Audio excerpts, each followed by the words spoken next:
क्या किसी की बीमारी भी किसी के लिए साजिश बन सकती है? क्या इलाज की उम्मीद किसी की मौत की कीमत पर पूरी की जा रही है? और जब सच सामने आने ही वाला हो, तब एक छोटी सी गलती कैसे सब कुछ तबाह कर सकती है? आज जो होने वाला है, वो सिर्फ एक शूट की परेशानी नहीं, बल्कि कई जिंदगियों का फैसला है। कुमार के चेहरे पर उलझन साफ थी जब उसने सख्त लहजे में पूछा, आखिर कुमार किस पर्सनल काम के लिए यहां आए हैं? मुझे अभी बताओ। सामने खड़ा स्टाफ एक पल के लिए हिचकिचाया, फिर धीमी आवाज में बोला, सर, उनकी मां की तबीयत बहुत खराब है। आई थिंक ये सीरियस मैटर है। ये सुनते ही कमरे का माहौल बदल गया। बाहर से तो सब कुछ सामान्य लग रहा था, लेकिन अंदर ही अंदर तूफान उठ चुका था। मन्नत चुपचाप खड़ी सब सुन रही थी। उसे बताया गया कि नीतू मां के इलाज का इंतजाम हो चुका है, डॉक्टर तैयार है, अस्पताल भी, बस अब इलाज शुरू होना बाकी है। सब कह रहे थे कि आखिर इलाज हो ही जाएगा, और हर कोई पापाजी की मेहरबानी के किस्से सुना रहा था। लेकिन मन्नत जानती थी कि इस इलाज के पीछे सिर्फ दया नहीं, बल्कि एक खतरनाक सच्चाई छिपी है। उसके दिमाग में वही बात गूंज रही थी, मन्नत को यहां से जाना ही होगा, और उसके लिए नीतू का मरना बहुत जरूरी है। ये शब्द किसी ने जोर से नहीं कहे, लेकिन साजिश की हवा में ये साफ महसूस हो रहा था। तभी अचानक एक आवाज ने सबको रोक दिया। एक second, just hold on please. माहौल में संगीत की हल्की आवाज गूंज रही थी, लेकिन उसी पल एक स्टाफ घबराया हुआ अंदर भागा। सर, एक प्रॉब्लम हो गई है। यूवी बाबा का नाम सुनते ही सब चौंक गए। क्या हुआ यूवी को? अब उसने क्या किया? सवालों की बौछार शुरू हो गई। जवाब आया, यूवी बाबा फोटोग्राफर से नाराज हो गए हैं, उन्होंने शूट करने से मना कर दिया है। ये सुनते ही किसी के मुंह से निकल पड़ा, ओ माय गॉड, क्योंकि यही वो पल था जहां सब कुछ बिगड़ सकता था। किसी ने कहा, ओके, मैं बात करती हूँ, मैं देखती हूँ। लेकिन तभी एक और झटका लगा। सर, प्रशांत जी आ गए हैं और उनके पास ज्यादा टाइम नहीं है। अब हालात और बिगड़ चुके थे। मन्नत समझ चुकी थी कि ये सिर्फ शूट की देरी नहीं है, ये वक्त को रोकने की आखिरी कोशिश है। स्टाफ ने बताया कि यशिका मैम से यूवी बाबा को लाने के लिए कह दिया गया है और सब काम तेजी से करवाया जा रहा है। बस एक ही उम्मीद थी, अगर किसी तरह प्रशांत जी को थोड़ी देर वेट करवा लिया जाए तो शायद सब संभल जाए। फोन उठाया गया। आवाज आई, नहीं, ऑफ कोर्स, अभी बात करता हूँ, या I will call you right back. Call cut होते ही कमरे में सन्नाटा छा गया, क्योंकि अब जो होने वाला था वो सिर्फ इंतजार नहीं, बल्कि एक बड़े राज के खुलने की शुरुआत थी। कमरे में छाया सन्नाटा अब डर में बदल चुका था। मन्नत की नज़र बार बार दरवाजे की तरफ जा रही थी, जैसे उसे किसी अनहोनी का एहसास हो चुका हो। नीतू माँ की हालत को लेकर जो बातें कही जा रही थीं, वो आधी अधूरी थीं। कोई साफ नहीं बता रहा था कि बीमारी कितनी गंभीर है। बस इतना कहा जा रहा था कि वक्त पर इलाज हो गया तो सब ठीक हो जाएगा। लेकिन मन्नत समझ चुकी थी कि ये सिर्फ दिलासा है, सच इससे कहीं ज्यादा खौफनाक है। उसके कानों में वही शब्द गूंज रहे थे, मन्नत को यहां से जाना ही होगा। उसे एहसास हो गया कि उसकी मौजूदगी किसी को चुभ रही है और नीतू माँ की बीमारी को एक हथियार की तरह इस्तेमाल किया जा रहा है। उधर शूट के सेट पर हालात और बिगड़ चुके थे। यूवी बाबा गुस्से से भरे हुए थे, उनकी आवाज़ हर किसी को डराने के लिए काफ़ी थी। फोटोग्राफर सिर झुकाए खड़ा था, लेकिन यूवी बाबा किसी की सुनने को तैयार नहीं थे। मैं शूट नहीं करूंगा जब तक सब मेरे हिसाब से नहीं होगा, उनका फैसला साफ था।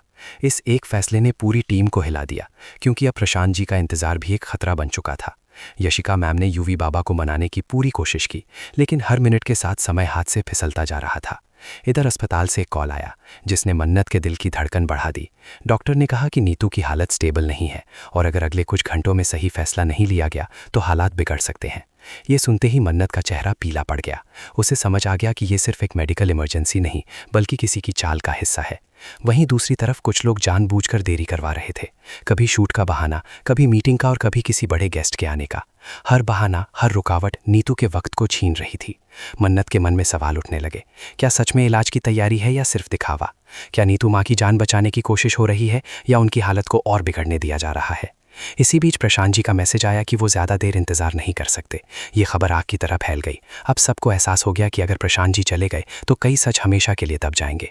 मन्नत ने पहली बार ठान लिया कि वो चुप नहीं बैठेगी, चाहे उसे कुछ भी करना पड़े, वो इस साजिश को यहीं रोकने की कोशिश करेगी। लेकिन उसे नहीं पता था कि उसकी ये हिम्मत आगे चलकर उसके लिए कितनी बड़ी मुसीबत बनने वाली है, क्योंकि खेल अब शुरू हो चुका था। मन्नत अब सिर्फ डर में नहीं थी, उसके अंदर गुस्सा और जिद दोनों जाग चुके थे। उसने तय कर लिया था कि अगर सब लोग चुप रहेंगे तो वो अकेली ही सही, लेकिन सच सामने लाकर रहेगी। वो तेज कदमों से कॉरिडोर पार करती हुई उस कमरे की तरफ बढ़ी जहां इलाज से जुड़े कागज रखे गए थे। वहां पहुंचकर उसने जो देखा, उसने उसके पैरों तले जमीन खिसका दी। नीतू माँ के इलाज की फाइलें अधूरी थीं, कुछ जरूरी साइन गायब थे और कुछ रिपोर्ट्स जानबूझकर देर से मंगवाई गई थीं। अब मन्नत को पूरा यकीन हो गया कि ये लापरवाही नहीं बल्कि सोची समझी चाल है। उसी वक्त कुमार वहां पहुंच गया। उसकी आंखों में सख्ती थी लेकिन आवाज में अजीब सी घबराहट छुपी हुई थी। तुम यहाँ क्या कर रही हो? उसने पूछा। मन्नत ने बिना डरे जवाब दिया, वो जो आप सब छुपा रहे हैं वही ढूंढ रही हूं। ये सुनते ही कुमार का चेहरा उतर गया। उधर सेट पर हालात और खराब हो चुके थे। यूवी बाबा का गुस्सा अब हद पार कर चुका था और उन्होंने साफ कह दिया था कि अगर उन्हें अभी नहीं बुलाया गया तो वो हमेशा के लिए यहाँ से चले जाएंगे। यशिका मैम ने आखिरी कोशिश करते हुए उन्हें समझाया, लेकिन यूवी बाबा के लिए ये सिर्फ शूट का मामला नहीं था, ये उनकी इज्जत का सवाल बन चुका था। इसी बीच अस्पताल से दोबारा कॉल आया। डॉक्टर ने साफ शब्दों में कहा कि अगर अगले 1 घंटे में इलाज शुरू नहीं हुआ तो नीतू को बचाना मुश्किल हो जाएगा। ये खबर किसी बम की तरह फटी। मन्नत ने सबके सामने ये बात रख दी। कमरे में मौजूद कुछ लोग घबरा गए, लेकिन कुछ के चेहरों पर अजीब सी राहत झलक रही थी। यही वो पल था जब मन्नत को सबसे बड़ा झटका लगा। उसने सुना कि कोई धीमी आवाज में कह रहा है, अगर आज इलाज नहीं हुआ तो रास्ता अपने आप साफ हो जाएगा। ये शब्द उसके दिल में तीर की तरह लगे। मन्नत समझ गई कि नीतू की जान किसी के लिए सिर्फ एक रुकावट है। अब वो चुप नहीं रह सकती थी। उसने सीधे प्रशांत जी को कॉल करने का फैसला किया, लेकिन तभी किसी ने उसका फोन छीन लिया। तुम बहुत आगे जा रही हो। ये आवाज़ थी नीतू की ही किसी अपने की। उस पल मन्नत को एहसास हो गया कि दुश्मन बाहर नहीं बल्कि अंदर है। हर कोई जो उसका साथ देता दिख रहा था, ज़रूरी नहीं कि वो सच में उसके साथ हो। घड़ी की सुइयां तेज़ी से चल रही थीं और हर सेकंड नीतू को मौत के करीब ले जा रहा था। अब सवाल ये नहीं था कि सच कब सामने आएगा, सवाल ये था क्या मन्नत वक्त रहते इस खेल को रोक पाएगी या फिर ये साजिश किसी की जान लेकर ही खत्म होगी। मन्नत के हाथ से फोन छीने जाने के बाद कमरे में ऐसा सन्नाटा छा गया जैसे हर दीवार किसी राज की गवाह बन चुकी हो।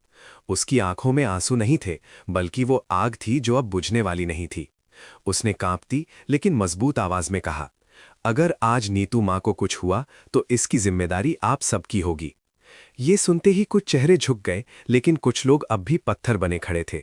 तभी मन्नत ने वो फाइल हवा में उठाई जिसमें अधूरे साइन और रोकी गई रिपोर्ट साफ दिखाई दे रही थी। उसने सबके सामने एक एक बात खोलनी शुरू कर दी।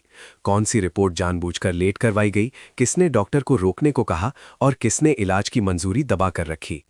हर शब्द के साथ माहौल और भारी होता जा रहा था। तभी नीतू माँ का एक अपना फूट फूट कर रो पड़ा और सच सामने आ गया। इलाज के पैसे तो पहले ही जारी हो चुके थे, लेकिन किसी ने अस्पताल को साफ निर्देश दिया था कि अभी हाथ रोक कर रखो। ये सुनते ही मन्नत के पैरों तले जमीन खिसक गई। मतलब साफ था, नीतू की हालत को और बिगड़ने दिया जा रहा था। उसी पल अस्पताल से इमरजेंसी अलर्ट आया।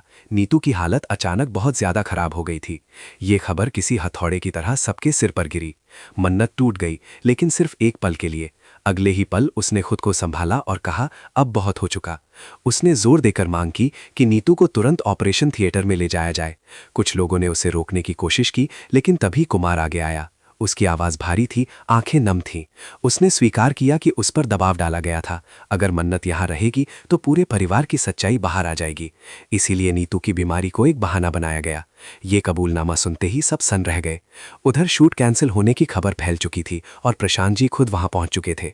अब छुपाने को कुछ बचा नहीं था। मन्नत ने आखिरी दांव खेलते हुए प्रशांत जी के सामने पूरा सच रख दिया। उस पल हर किसी को एहसास हो गया कि खेल पलट चुका है। लेकिन तभी डॉक्टर की आवाज़ गूंजी, हमें अभी फैसला लेना होगा, वरना हम नीतू को खो देंगे। सबकी नज़र मन्नत पर टिक गई, जैसे वही अब इस कहानी की आखिरी उम्मीद हो। डॉक्टर की आवाज़ जैसे पूरे कमरे पर हथौड़े की तरह गिरी। अब 1 सेकंड भी नहीं बचा है। ये शब्द सुनते ही मन्नत आगे बढ़ी और बिना किसी से पूछे साफ कहा, इलाज अभी शुरू होगा और अगर किसी ने रोका तो मैं पुलिस और मीडिया दोनों को बुला लूंगी। उसकी आवाज़ में डर नहीं था, सिर्फ सच्चाई की ताकत थी। प्रशांत जी ने पहली बार सबको गुस्से से देखा और आदेश दिया कि सारी औपचारिकताएं तुरंत पूरी की जाएं। जिन लोगों ने देर करवाई थी उनके चेहरे उतर चुके थे। नीतू माँ को ऑपरेशन थिएटर की तरफ ले जाया गया और हर कदम के साथ मन्नत की सांसें भारी होती जा रही थीं। वो बाहर बेंच पर बैठ गई, हाथ कांप रहे थे, लेकिन आंखें दरवाजे से हट नहीं रही थीं। उसी वक्त उसे एहसास हुआ कि अगर आज नीतू बच गई तो ये सिर्फ एक जान नहीं बचेगी, बल्कि एक पूरी साजिश हार जाएगी। ऑपरेशन के लंबे मिनट घंटों जैसे लग रहे थे। बाहर बैठे लोगों में से कुछ अब भी अपने फायदे का हिसाब लगा रहे थे, लेकिन मन्नत की दुनिया सिर्फ उस दरवाजे तक सिमट चुकी थी। अचानक दरवाज़ा खुला और डॉक्टर बाहर आए। सबकी सांसें थम गईं। डॉक्टर ने कहा, ऑपरेशन क्रिटिकल था, लेकिन हमने उन्हें बचा लिया। ये सुनते ही मन्नत की आंखों से आंसू बह निकले, इस बार डर के नहीं, राहत के।